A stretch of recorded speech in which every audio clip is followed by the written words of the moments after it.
Hello there, friends. I've been laying in bed, just trying to rest my body because I deserve that.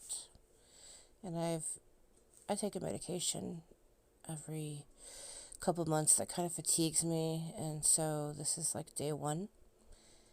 And I think it's really good for like a reset also on not just my physical body, but my mental and emotional and spiritual body too. But I've been going through kind of like a bit of a roller coaster, as we all have been, I'm sure, of emotions and feelings and thoughts and desires and disappointments in my life. And what really helps me is writing it down, talking about it, and having conversations with friends. And I was talking to a friend who told me that she admires my confidence, my boundaries, and my ability to stand my ground. She told me that she wishes she had those things herself.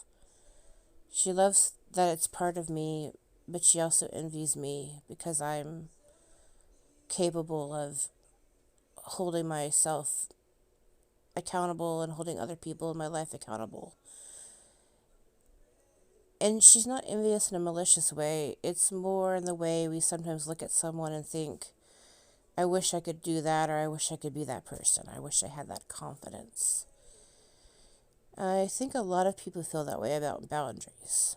They love them when they see them in someone else, but they struggle to just give themselves permission to have them.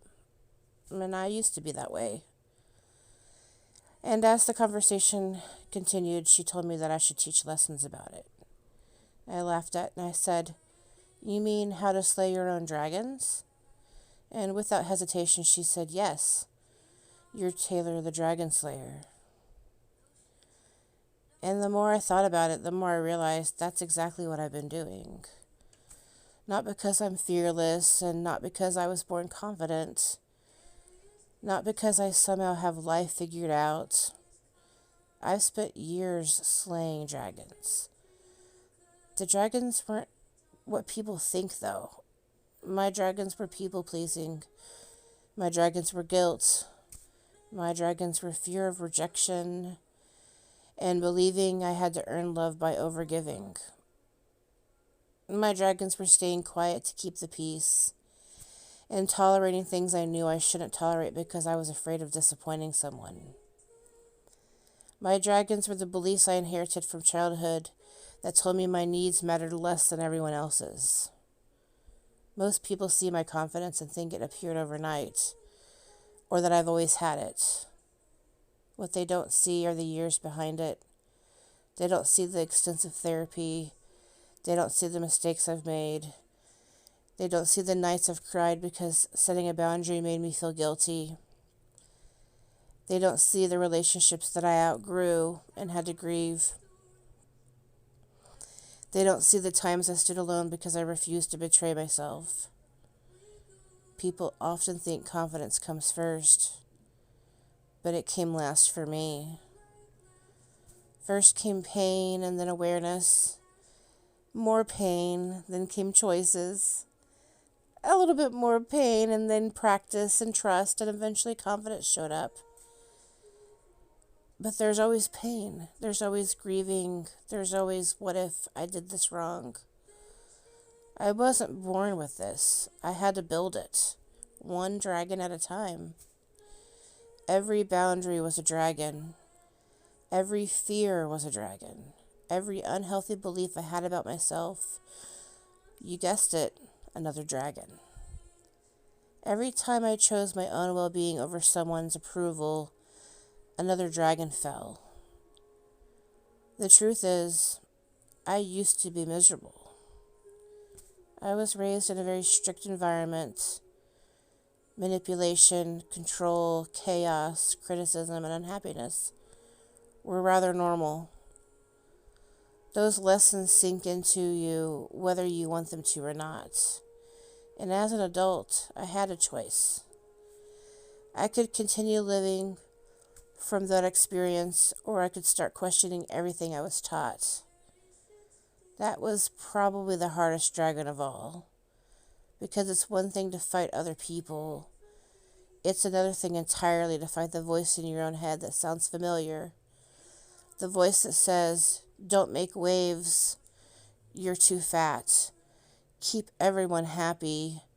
Nobody's going to love you. You're asking for too much. Just tolerate it. And so many other voices. I had to learn that not every voice inside me deserved a vote. But here's the part I think people miss when they talk about confidence. Not every dragon gets slain. Some dragons get managed. Some get locked away. Some get put on a leash and they're kind of like a pet. Some dragons still visit me from time to time. There are days when old fears show up. There are days when old habits creep back in. There are moments when I catch myself people-pleasing, doubting myself, tolerating more than I should, or questioning things I already know to be true. And years ago, I would have punished myself for that. I would have seen it as failure. Now I see it differently. Healing isn't a straight line. Growth isn't permanent. Awareness is the victory. The moment I recognize what's happening, I can make a different choice. I don't need to beat myself up. I just need to adjust my sails. Some of these dragons existed for a reason. At one point, they protected me. Or at least I believe they did. People-pleasing helped me avoid conflict. Hypervigilant helped me spot danger. Walls helped me avoid disappointment. Control helped me feel safe. And I don't hate those dragons. I respect them.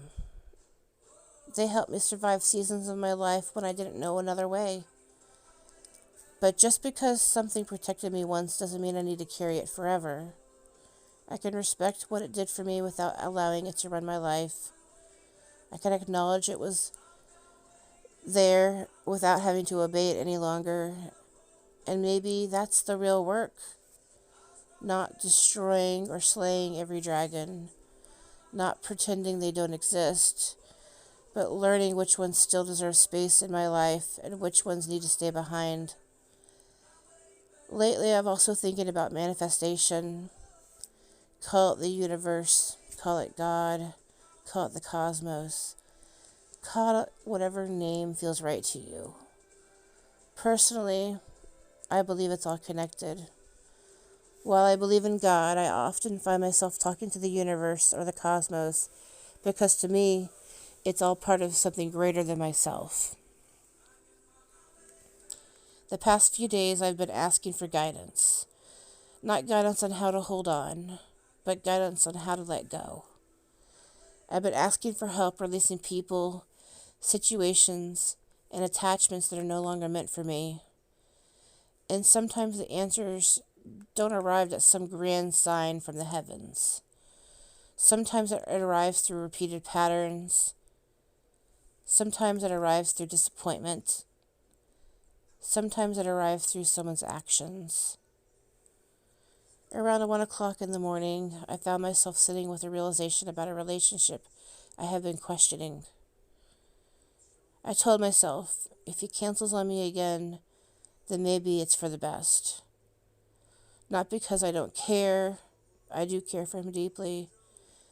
Not because our connection isn't real. Not because I wish him anything but the best. But because sometimes life removes things from us when we struggle to remove them ourselves. Sometimes what feels like rejection is actually redirection. And I've said that quote many times to other people. Sometimes what feels like loss is actually release. And one of the hardest lessons I've had to learn is that accountability isn't just holding other people accountable, it's holding myself accountable too. I keep asking the universe to remove what's no longer aligned with my life, But I can't do that while simultaneously gripping it with both hands. At some point, I have to participate in the answer I've been given. So I'm putting the ball back in his court. If he wants to see me, he can make the effort.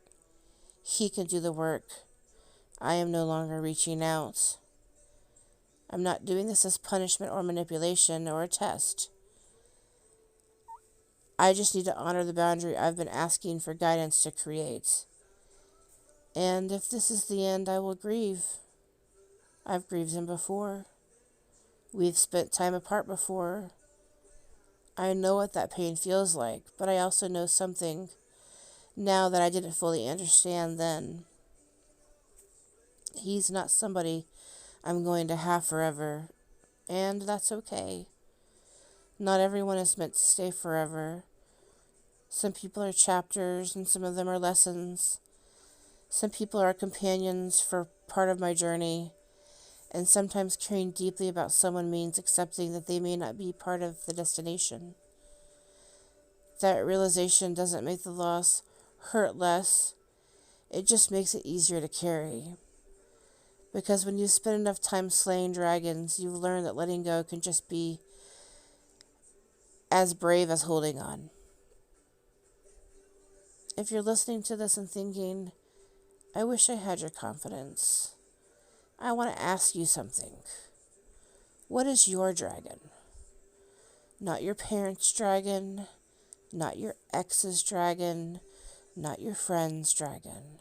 Yours.